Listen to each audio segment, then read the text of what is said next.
ሰላም ተማሪዎች ውድ የቻናላችን ቤተሰቦች እንዴት ናችሁ? በ2017 የኢንተራንስ ኤግዛም ወስዳችሁ ለ2018 ደግሞ የሪሚዲያል ውጤት አግኝታችሁ የተለያዩ የመንግስት ግቢዎች ላይ ገብታችሁ የምትማሩበትን ፕሌስመንት ካገኛችሁ በኋላ ጥሪ እየተጠባበቃችሁ ላላችሁ ተማሪዎች አዲስ መረጃ አለ ማለት ነው። ከመጀመሪያው ጀምሮ ጥሪ ከተደረገበት ቀን ጀምሮ ቻናላችን በአጫጭር መረጃዎች እንደዚህ ሼር እያደረግንላችሁ ነው። በተጨማሪም ደግሞ እናንተን ለሪሚዲያል አመታችሁ ቢውልድ የሚያደርጋችሁን የተለያየ ቪዲዮዎችን እየሰራን ስለሆነ ቻናላችንን ሰብስክራይብ እንድታደርጉ ማለት ነው። እንግዲህ ሰሞኑን በቴሌግራም ቻናሌ ላይ ሼር ያደረኩላችሁ ኢንፎርሜሽኖች አሉ። እነዚህ ምንድናቸው?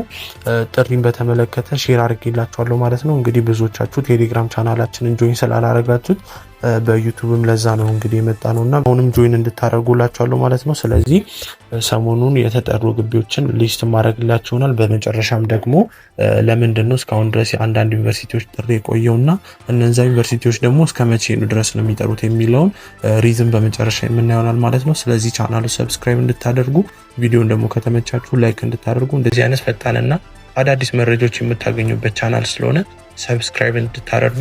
በ2018 ለሪሚዲያል ፕሮግራም ወደ ድሬዳዋ ዩኒቨርሲቲ የተመደባችሁ ተማሪዎች የምዝገባ ቀናት ከህዳር 21 እና 22 እንደሆነ አሳውቋል ማለት ነው።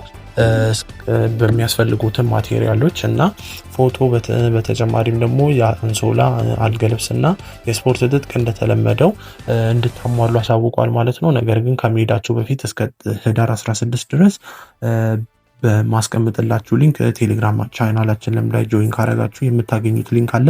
በሱ ሊንክ ገብታችሁ ሬጅስተር ካረጋችሁ በኋላ የተማሪ መታወቂያ ካርድ ወይም ስቱደንት ባጅ ታገኛላችሁ ማለት ነው። እሱም ፕሪንት አድርጋችሁ ይዛችሁ ስለምትሄዱ ከአሁኑ ነው እስከ ቀኑ እስኪደርስ ድረስ ገብታችሁ አፕላይ እንድታደርጉና የተማሪ መታወቂያውን ካርዱን ባጁን እንድትወስዱ ማለት ነው።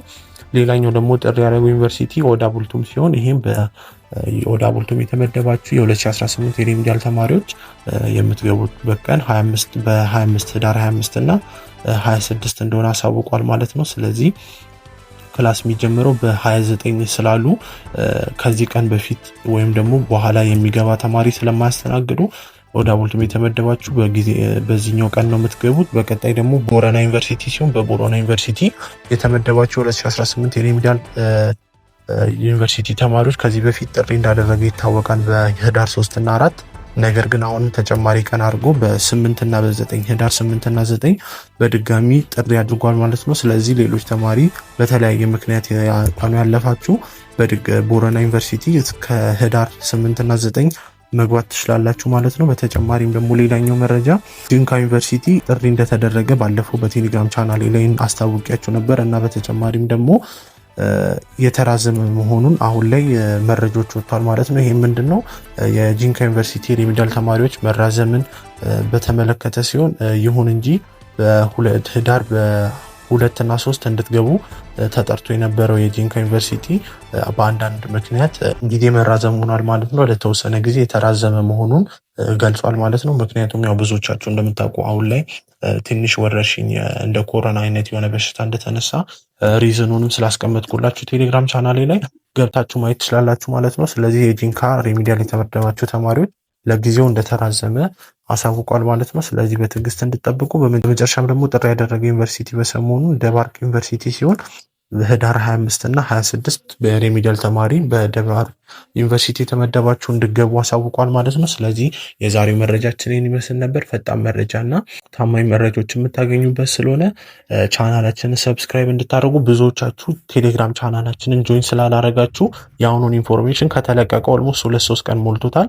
ነገር ግን ብዙዎቻችሁ ጆይን ስላላረጋችሁ አላያችሁትምና አሁንም ቴሌግራም ቻናላችንን ጆይን አድርጉ። ሊንኩ የምትፈልጉ ከሆነ ኮመንት አድርጉልኝ ማስቀምጥላችሁ ይሆናል ማለት ነው። ስለዚህ ጠቃሚ መረጃዎችን የአምና የሪሚዲያል ፈተና ፒዲኤፎችን ሞጁሎችን ስላስቀምጥኩላችሁ ቴሌግራም ቻናላችን ጆይን ብታደርጉ ብዙ ታተርፋላችሁና ጆይን አድርጉ። የዛሬ መረጃችን ይህን ይመስል ነበረ። በስተመጨረሻም ደግሞ አንድ ማጋራችሁ ነገር አለ። እሱ ምንድነው? ቅድም እንዳልኳችሁ እስካሁን ያልጠሩ ዩኒቨርሲቲዎች አሉ። እነዚህም ያልጠሩበት ምክንያት አለ። አንዳንድ ዩኒቨርሲቲዎች ጥሪ ያላደረጉበት አንደኛውና ዋነኛው ምክንያት የጸጥታ ችግር ያለበት አካባቢዎች አሉ። በተጨማሪም ደግሞ እንደታወቀው ጂንካ ባለፈው ጠርቶ ነበር። ነገር ግን በድንገት በተከሰተው ወረርሽኝ በሽታ ምክንያት እንግዲህ ጂንካም አራዝሟል ማለት ነው። ስለዚህ ሌሎች ዩኒቨርሲቲዎችም እንደዚህ በጸጥታ ምክንያት ያራዘሙ አሉ። ነገር ግን አንዳንድ ከኤክስፒሪየንስ እና አምና ብዙዎቹ ዩኒቨርሲቲ ቶሎ ካለመጥራታቸው የተነሳ ከዚህ በኋላ ቶሎ የማይጠሩ ዩኒቨርሲቲዎች ብዬ ይሄ ነው ብዬ ልነግራቸው አልችልም። ነገር ግን እስከ ህዳር 30 ድረስ ኦልሞስት ሁሉም ዩኒቨርሲቲ በዛ ከተባለ እስከ ህዳር 20 ድረስ ሁሉም ዩኒቨርሲቲ ጨርሱ እንደሚጨርሱ በእርግጠኝነት ልነግራችሁ እችላለሁ ማለት ነው። ስለዚህ በትዕግስት እንድጠበቁ ያልተጠራችሁ ተማሪዎች ማለት ነው። በቀጣይ አዲስ መረጃዎች እስከምንገናኝ ድረስ ቻናሉ ሰብስክራይብ አድርጉ። ይመቻችሁ።